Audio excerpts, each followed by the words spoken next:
What is up, everybody? Welcome to the Southside Beat. My name is Chris Halicke. Maybe joining me today will be Cory. We'll see. Not sure yet.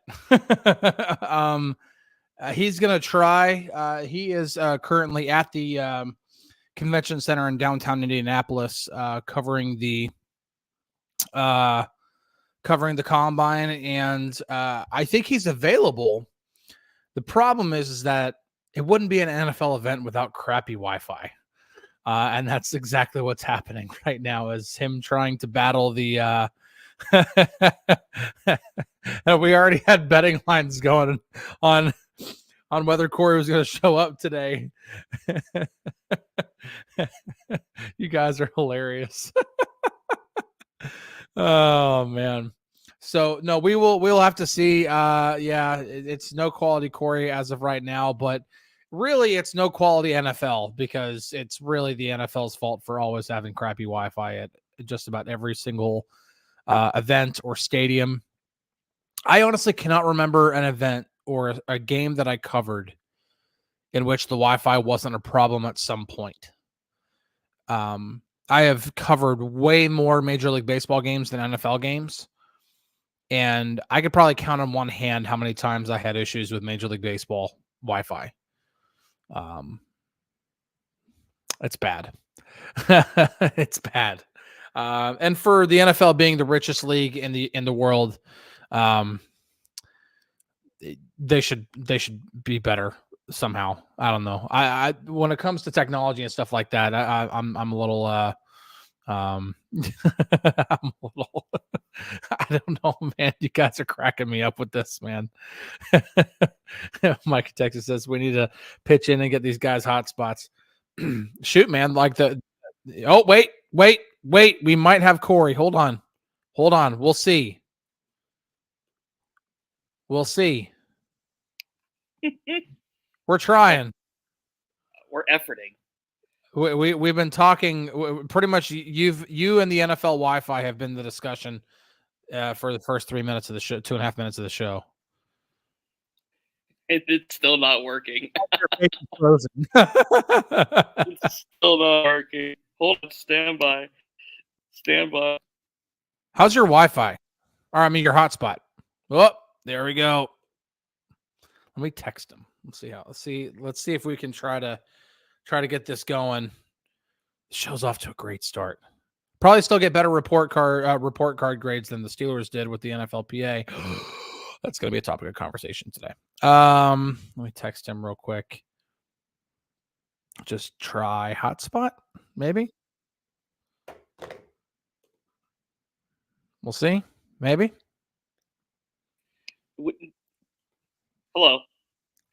How about hotspot? I'm there. It wouldn't be an NFL event if I didn't have the worst Wi-Fi connection. I was just saying that. Like I said, I have covered way more Major League Baseball games and had significantly better Wi-Fi at Major League Baseball games than ever. I cannot think of it, like I said it already, but I cannot think of an NFL game or event that I've covered in which the Wi-Fi wasn't a problem at some point. Yep. Even if it was for 30 seconds, it was just still something where it's like, oh, the Wi-Fi is down or something. It's bad. It's really bad here. Now I'm okay for now. No, it's not Art Rooney Wi-Fi. This is Roger Goodell Wi-Fi. This is out of Art Rooney's jurisdiction. Okay, I think I'm back on the tracks for now. Hello. You haven't broken up at all. I mean, it looks like everything's working out right now. Yeah, we'll see how long that lasts. Hi, everybody. Welcome to the Indiana Convention Center, where you need your own hotspot. I think that's an investment. They should have that in the notes, like the media notes before these events. Bring your own hotspot if you want to live. That's what it should start with. Yeah, it's Wi-Fi is always an issue at NFL events. I don't get it. I don't understand it. Oh boy. All right. So I think we do need to get it. I think we were originally going to go with some actual combine stuff. And we will talk about combine stuff, but I think we do need to talk about the big, gigantic, stinky elephant in the room. Last year it was bad. The report card from the NFLPA when it came to, the Steelers grades and everything. it got significantly worse this year. Just when he thought it couldn't. Yeah. Right? Like I remember I was covering the combine last year when that report card came out, and I'm thinking like, ooh, okay, like these are not some good. These are not so. These aren't very good. You know, these are pretty bad. And then, oh boy, today, I mean, F- for treatment of families. I mean, you can't get any worse than that, really. I mean, you could finish 32nd. I've had some pretty bad. My kids have been in a few different daycares, and I've had a couple of good ones, and then I could think of one specifically that was very bad. But I don't know if I would give them an F-. That's a. Whew. I mean, I don't know if you have it pulled up or not, but I mean, some of the descriptions and stuff like that, and reasoning. For some of these things are laid out a little bit, but I think the biggest issue with it was like daycare stuff and like game, for game days and stuff. Yeah, and the game day treatment, like what services they provide for the families on game day. I think that had a big part to do with it. They got an F for the locker room, and then an F for ownership, and then an F-. You get an F-. That's worse than failing. You're failing at failing. That's rock bottom. I mean, that's rock bottom. You don't get any worse than that. Right. A D in nutrition, a D+ in the training room, a D in team travel. Like it looks bad. The only thing they got above an A- in was the head coach, was Mike Tomlin. So, Mike Tomlin got an A. Yeah. Again, if you want to reaffirm the outlook of Mike Tomlin and the support that he gets from the players, there it is right there in the Players Association survey. The obvious blemish here, there's two of them really. Is the facilities and Art Rooney. I mean, when you look at the South Side, Chris, you've been in that building. It's not state of the art by any means.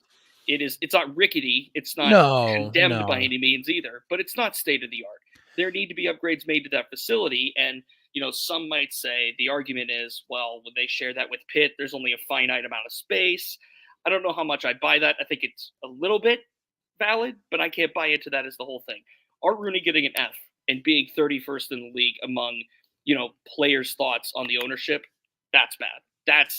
I mean, like, you could put as much weight into this survey as you want, but when the players are saying that, that's bad.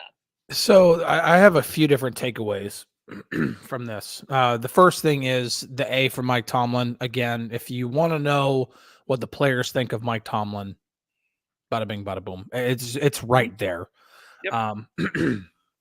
So Mike Tomlin does not matter how much he loses the fans on his constant Tomlinisms and cliches, or the way he manages the clock, or does or doesn't use his timeouts, or how he does or doesn't use his challenge flag.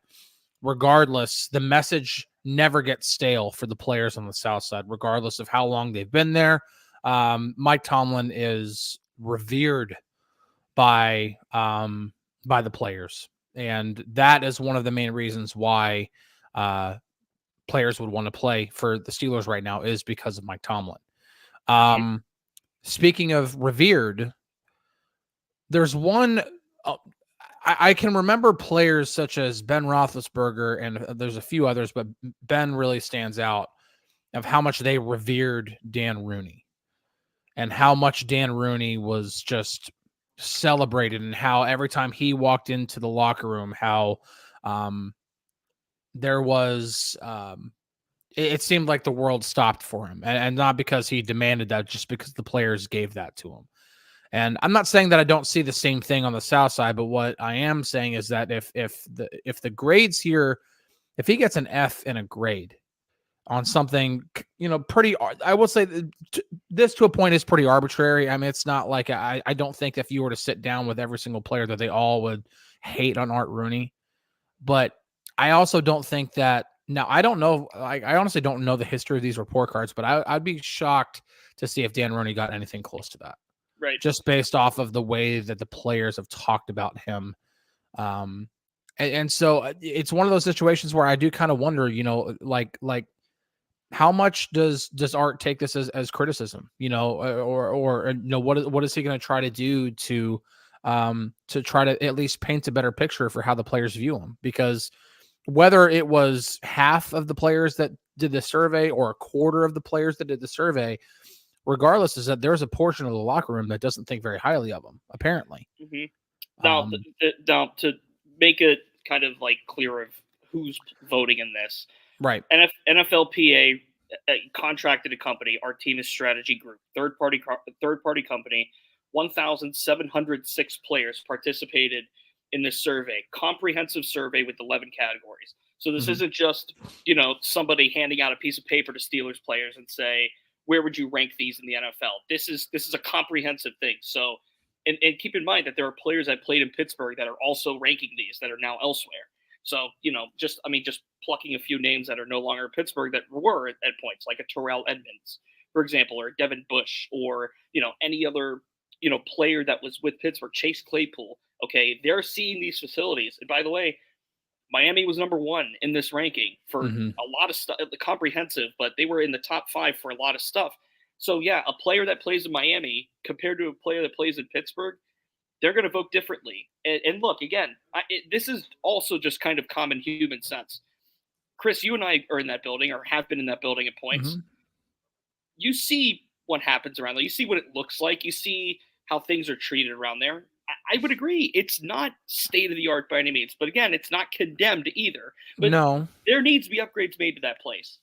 I will say this. So I currently live. Now I'm moving away from it, but I currently live in what might be the football capital of the world when it comes to I know Ohio is probably the football capital of the world, but Texas is obviously very, very much known. Yes, we are. But I'm just saying, that's where I grew up. But I'm just saying that Texas is obviously known for its football. Football is taken pretty seriously in this state. I mean, just look at the football stadiums that go up here. It's ridiculous. The one in Allen, Texas. Just if you haven't, just Google high school football stadium in Allen, Texas. It's ridiculous. Even the one that I played in. So one of the biggest ones here that I played in, like going all the way back to early 2000s, that I played both middle school and high school football in, was Memorial Stadium in Mesquite, Texas. And if I'm not mistaken, go Skeeters, baby. Let me try. Let me try Memorial Stadium in Mesquite, Texas. And if you want to look at an Ohio Stadium, a cathedral, if you will, for a high school stadium, it's Massillon High School. It's unbelievable. That stadium in Mesquite holds almost 20,000 fans. I believe it. This is high school. So what I'm saying, the whole point of me saying that is that I have seen some high school facilities here that I would say rival to a certain extent the Steelers' South Side. Like just, to a certain extent. And I can tell you right now, I haven't been in a high school anything in at least over a decade. I was definitely not hood. Mesquite. Mike in Texas says Chris was hood if he played in Mesquite. Listen, I moved from Mesquite in 2015, so I lived in Mesquite from 2000 to 2015. I graduated from Poteet in 2005. Anybody doesn't know Poteet? Malik Jefferson was drafted in the 3rd round by the Bengals. He went to Poteet.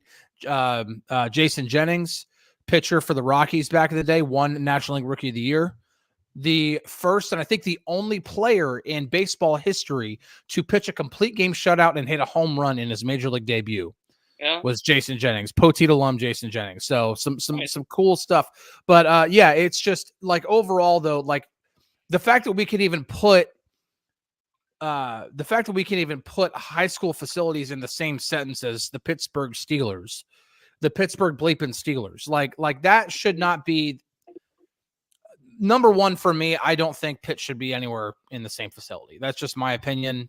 That's not going to be very popular with some people, and that's fine.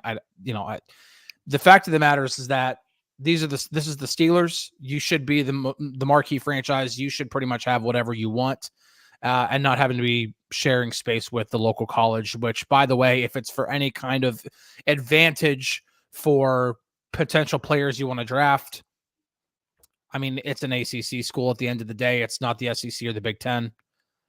I mean, nothing against Pitt, but come on. That should not be. That should not. Yeah. You never know once this realignment all happens. You never know nowadays.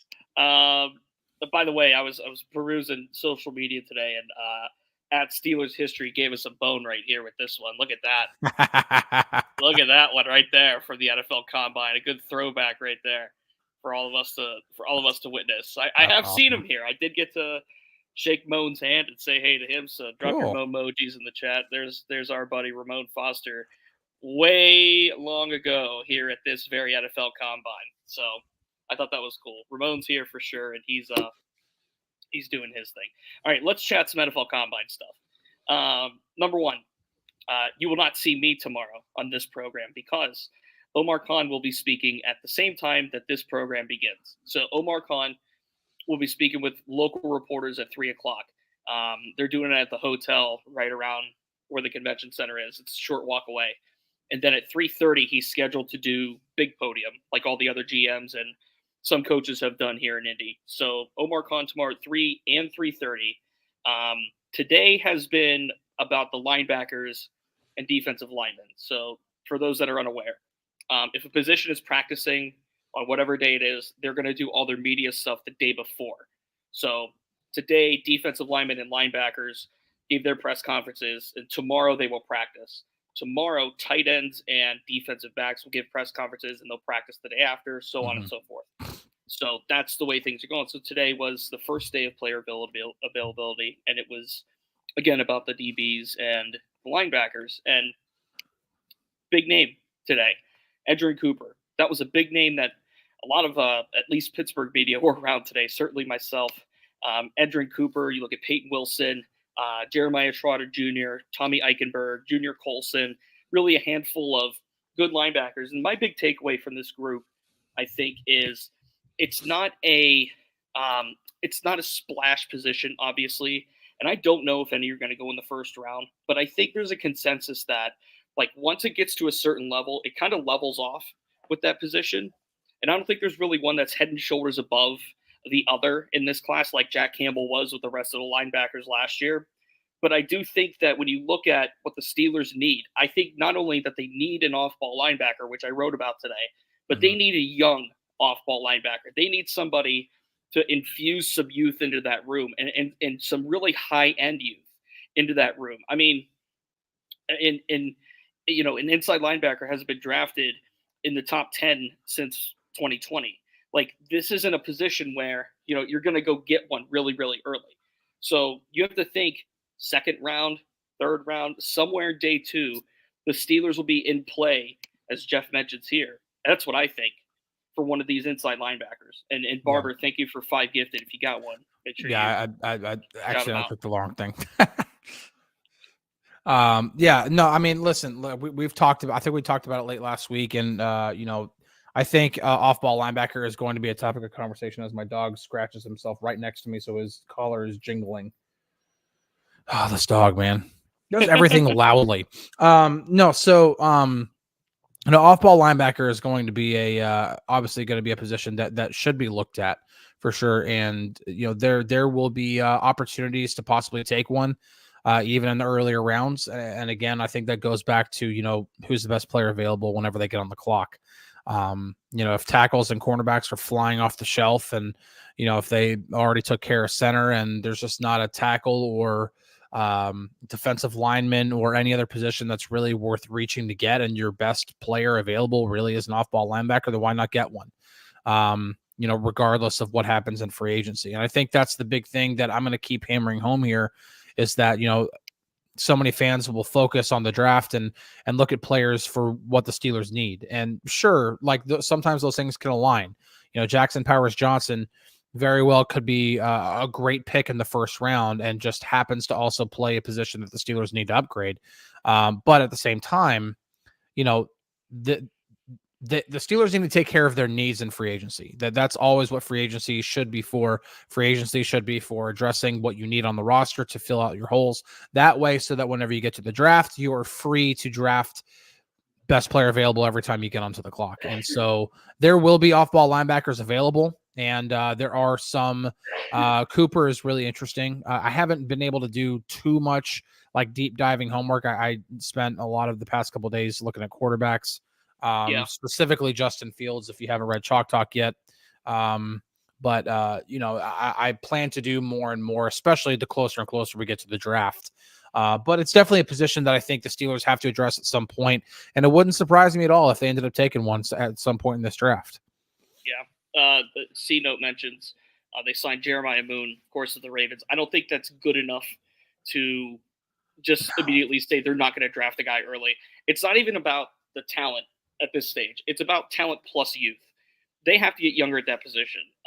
Cole Holcomb's going into a year where he's coming off a serious knee injury. He's got 2 years left on his contract. Atlanta Roberts has 1 year left on his contract. Quan Alexander's a free agent. And Mark Robinson hasn't developed into, let's be blunt, anything. So they need a productive off-ball linebacker, and they need a young one. It just makes logical sense to look for one of these guys in the first few rounds of this draft. It's just a matter of, in my opinion, where they do it. Now, there's a lot of really good options. Edgerrin Cooper, to me, really prototypical run stopper and has upside, I think, in coverage. I like Peyton Wilson a lot. I like his athletic ability a lot. I like his coverage ability a lot. Junior Colson out of Michigan, another really good run stopper who has some upside in coverage. Tommy Eichenberg could be there in like a late day 2, early day 3 kind of thing. Cedric Gray of Carolina's got some talent. There's really a handful, but like I said, I think really, or Jeremiah Trotter Jr. of course as well, good lineage. And C Note says Peyton Wilson seems like a Steeler. I think you're right. And by the way, Peyton Wilson's brother, for the Pirates fans out there, is Bryce Wilson with the S, and he pitched for the Pirates a couple of years ago. No, the linebacker that seems like a Steeler is Jeremiah Trotter Jr. If we learned anything about Mike Tomlin last year in the draft, it's that he loves family lineage. It's that he loves players who have either dads or brothers that play in the NFL or have played in the NFL. See TJ and Derek Watt. See Cam and Connor Hayward. See Nick and Nate Herbig. See Joey Porter Jr. That's 4 examples right there, just in recent memory. So yeah, and Trotter said he met with the Steelers, and there's obviously a handful that said today they met with the Steelers. So that's the guy. If there's a Steeler, right? Like you look at the meme, Steeler, right? It's Trotter, in my opinion. Yeah, it's like I said, it's definitely a position. I think one of the main reasons why off-ball linebacker isn't talked about as much when it comes to the draft is because if you look at what positions are being paid specifically, it's not so simple to go out like, okay, you need to upgrade cornerback. Okay, it's not so simple to just go out and buy one in free agency. It's going to cost you a pretty penny. Yeah. Right. You're going to have to pay, if you want to really get some high quality at cornerback, you're going to have to pay top dollar for it. Same thing with edge rusher. The same thing with tackle. And there's a reason why, for whatever reason, building up the middle makes a lot of sense, in terms of, okay, you're the interior of your line and quarterback and, the middle of your defensive line and linebackers and safeties. But it seems like all of the money in the NFL is on the outside. It's at cornerback. It's at receiver. Right. It's at edge rusher. That's where the big, it's at tackle, it's more on the outside and on the edges. And so if you swing and miss on an inside linebacker or an off-ball linebacker in the draft, it's not the end of the world. It kind of sucks. And obviously the Steelers have been going through that ever since trying to replace Ryan Shazier. They haven't been able to do that yet. And that includes trading up to get Devin Bush. But even through doing, a few, I would say kind of tier 2 or tier 3 free agent signings last year, the Steelers upgraded and overhauled that position without having to invest a boatload of money into one guy, where the position was pretty productive, not like one of the tops in the league, but definitely helped. It helped kind of close off the middle of the field to the point so that allowed, the rest of the defense to do what they needed to do. It's just, and that's why when you obviously invest draft picks, you invest draft picks into the positions that are going to cost the most amount of money. Cornerback is one of them. I think about, you're going to have Joey Porter Jr. for another 3 years at a very, very affordable cost. And he could possibly be one of the best cornerbacks in the league. He's already, showing signs of being, similar to what Sauce Gardner was as a rookie. So that's you're not going to be able to go out to the free agent market and get that for an affordable price. Yeah. And so that's why I think that's why off-ball linebacker is, it's definitely a position that you possibly take, but I don't think it's a position that's highly prioritized whenever it comes to a lot of teams in the draft. Darren asked, did Dino Tomlin get an invite to the Combine? No, he did not. Mike Tomlin's son, Dino, is coming out for the draft, product of Boston College. He did not get an invite to the NFL Combine. I just made sure to double-check that. Question from Mark. You guys think there's a chance we trade back in round 1 or trade Deontay to pick up extra picks? I don't think they're going to trade Deontay Johnson. No, I don't think they're trading Deontay Johnson. So as much as everybody is trying to tell us to stop talking about the Justin Fields trade stuff, I'm going to throw this back at you. Stop talking about the Deontay trade stuff. I think there's a better chance the Steelers trade for Justin Fields than they trade Deontay Johnson. I agree to that. As we sit right now, and I don't think either one's going to happen. To address Mark's first question, though, do you think there's a chance the Steelers trade back in round 1? I certainly do. It depends on how things fall, first off. And number 2, it depends on, in my opinion, what they're prioritizing as far as position goes. And again, if they feel – we talked about this example the other day. If they go look at these centers, okay, and they say, we like Zach Frazier more than Jackson Powers-Johnson, and other teams are likely going to value Powers-Johnson over Frazier. Now, what if – whether it's the Rams or maybe we talked about the idea of, if Miami, who picks at 21 and they need a center, thinks the Steelers might have an in with Jackson Powers-Johnson, do they try to trade up ahead of the Steelers? Maybe that would allow the Steelers to move back a bit to get Frazier, who might be their guy anyway. It just kind of depends on how the draft is going to fall. Really, also, one more quick programming note for the Combine. Tomorrow is cornerbacks and tight ends. So Cooper DeJean fans, MJ Devonshire fans, Nate Wiggins fans, Terry and Arnold fans, get ready. Tomorrow's your day. Oh boy! So, there you go. Tomorrow's Quinyon Mitchell. Tomorrow's your day for the cornerbacks. It's a fun time, man. Yeah, cornerback is obviously going to be a topic of discussion. It was last year. It's just. It's a big need for the Steelers. It just is, and so. Yeah. By the way, I saw somebody say quid pro quo, and every time I see that, I think squid pro row, which is Austin Powers trying to say the same thing every time. Yes. So it gets me. It just every time I see it, I have to say it. It's like that. You have an itch in your brain and you can't scratch it. Wood says DeJean's sitting out. Yes, he is. However, he's still here to interview with teams, obviously, speak with teams, and he's going to do his media availability as well. So He's not going to do drills, but he will be here for everything else.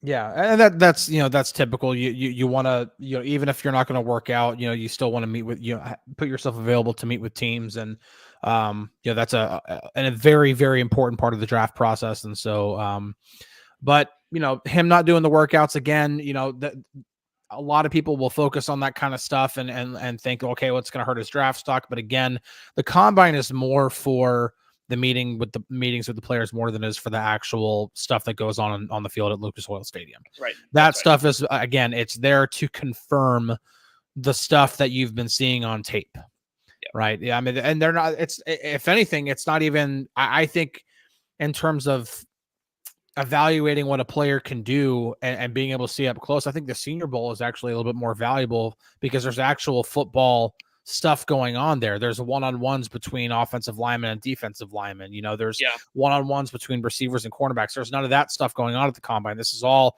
40-yard dash and bench press reps and, all the cone drills. And, it's all stuff that's going to measure speed, agility, power, verticals, and all that kind of stuff. Like, it's all measurable stuff. And so that's why this event is mostly about having your formal meetings, your informal meetings, getting to know these guys a little bit better before start going on the pro day circuit, having your top 30 visits, all that kind of stuff. Yeah. Two quick Combine related notes that I took down today. Number one, neither of Adisa Isaac or Chop Robinson out of Penn State, neither of them said they met with the Steelers or plan to meet with them. Now, read into that what you will, because number one, Robinson's more of a first-round pick, and spoiler to nobody, the Steelers don't need an edge rusher right now. Really? No, they do not need an edge rusher right now. Now, Adisa Isaac, maybe a day two guy. If the Steelers really like him, maybe then. But keep in mind also, that just because they don't meet with a team or a team doesn't meet with a player at the combine doesn't mean there's no interest. Like there still could be top 30. There still could be a plethora of other things. Teams get 45 players to talk to at the combine, and they only get, I think it was 18 minutes with each Mhm. team. It's a small amount of time. Yeah. So those get prioritized here, and then teams will get to submit for their top 30 visits. So they get 30 prospects to bring into the South Side. They can pick from that 45, or they don't have to. So Yeah. just got to keep that in mind. And another one, the most interesting thing I heard today was from Johnny Newton, Illinois defensive lineman. He Mhm. said he works back home with a coach who is nicknamed Fatty, and the drill that he has him doing every day is thrusting his hands into a wall to help build strength Oh, for wow. his hands and arms. Jeez. 500 times. He says 500 times with each hand he does it. Wow. So there you go. Most interesting thing I heard today. You know what's funny, Sebastian? Tavondre Sweat was supposed to meet with media today, didn't, rescheduled it, and I didn't get to make it there. So I don't have an answer on Tavondre Sweat today. But I spoke to him at the Senior Bowl. He seemed really excited about meeting with Mike Tomlin, meeting with the Steelers at the Senior Bowl. So take that for what you will at this moment. Yeah. Final thought for me, a kind of final two thoughts. You know, Mark says here, I just heard a rumor that Deontay might have another hold and waiting for a new contract. Same thing that I kind of said yesterday. All these rumors, just kind of take it with a grain of salt. I mean, unless you hear something substantial, you know, or something that you can really put your finger on, from a reliable place. I just kind of take it with a grain of salt, which is why, you know, even despite all the quarterback talk that we've been having here, we've constantly had to say over and over and over again, these are not likely scenarios. That we know what the most likely scenario is. The second thing is, you know, obviously, these, these grades from the NFLPA. I think it's something that the Steelers need to look at. Like I said, I don't know too much about the history of these report cards. I just know that last year's was bad. This year's was worse. I'll be at the owners' meetings in a few weeks. Art Rooney II will obviously be there. It's the owners' meetings. It's technically called the annual meeting, but it's called the owners' meetings because all 32 owners are there, and they're there to vote on certain rules and other things like that are going to, you know, possibly affect the upcoming season. So, Right. so it's something that will come up. It came up last year. He addressed it. Said, you know, things like, well, they're always looking to improve the facilities and you know, so on and so forth. But I think, you know, with this becoming a trend, you know, to quote Mike Tomlin, to use a pattern, you know, with this, you know, happening more and more, I think this is something that I'm curious to see what Art says in a few weeks. Like I said, whenever he does address, you know, the few of us local reporters that will be at the owners meetings, and I'll be there for that. I'll be there to report on that, and I'd be curious to see what he has to say, because, you know, when you get an F, you know, on a grade, you know, there You have to again, explain it. yeah, I'm just You have to just explain to mom and really dad. curious Yeah. to see what he says, and yeah, it's one of those things where you're just kind of interested. You know, you're not used to seeing the Steelers be thought of so poorly by the players, but It's you eye know, opening. It's yeah, eye opening. it really is.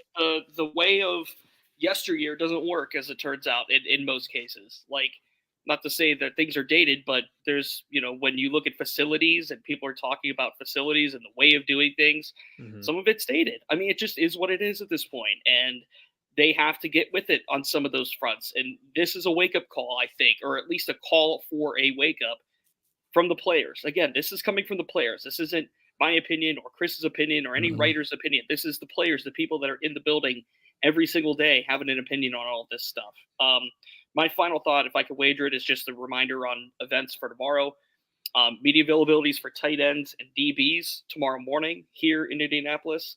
I'm not going to go to tight end availabilities simply because the Steelers aren't really in the market for a rookie tight end at this stage, I don't think, Mhm. but definitely going to be sitting in on a lot of DBs. Cooper DeJean, Quinion Mitchell, Wiggins, Arnold, just to name a few of them that will speak tomorrow. Mhm. Obviously, for the Pitt fans out there, MJ Devonshire will be speaking tomorrow, so get to talk to him. And then the big one, Omar Khan, 3 o'clock. It won't be live or anything like that. It'll be more like we'll be in a local scrum with him. Yep. And then he'll make his way over here to the convention center and do his big scrum at 3:30. So, and so Cory will be following. So we kind of did something similar last year in which Omar talked with us kind of off in a corner, like outside, like right outside of Radio Row. He kind of like pulled everybody off to a corner, and that's where we had our meeting with him. And then like an hour later, he was up at the podium. Now this will be like literally back to back. He'll meet with the reporters and then go straight over to the podium and, do his thing. And so Cory will be, occupied with all that. He'll be in the local thing. He'll be going to the press conference where Omar talks, even though Omar will probably be giving a lot of the same answers he just gave to the local reporters. There's still the off chance that he's asked a question that none of the local reporters asked, or that he gives an answer that wasn't given before. And so we have to do our due diligence, and gotta hang around and see what But happens. Right. we will do everything we can that during the show, while we're live, obviously we're gonna have to get off at a certain point, but during the show, I will have our Steelers feed on DKPittsburghSports.com pulled up. Whatever Cory updates from there, that will be talked about on the show. He might not be able to update the feed as they're talking, depending on the rules. I was just going to say that PR lays out. Sometimes those things you can update as it's going on. Sometimes, like if it's a formal press conference, you can obviously update as often as you can. But like same thing with the Art Rooney meeting that happens in January. Same thing with the Mike Tomlin meeting that happens at the owners' meetings. Those are not live tweeting or live feeds or anything like that. Those are not those type of meetings. And so I would expect that meeting with Omar Khan to not be like that. So we'll see what Omar says. I will say this though, because we like making money here. I like shooting video that helps make us money. So you obviously can't shoot video and tweet, or not tweet, but post on the feed or anything. You can't tweet, you can't videotape and type at the same time on this phone. So it's not going to be like a running list of things that are happening, especially since I'm going to be taping the thing. So maybe not immediate, like as he says it, like ding, here it is, but there'll be content there. Don't worry. It'll be there at some point. All right. He's Chris. I'm Cory. We're getting out of here. This has been the Southside Beat. We'll talk to you on Thursday. Peace, everybody. Have a good one.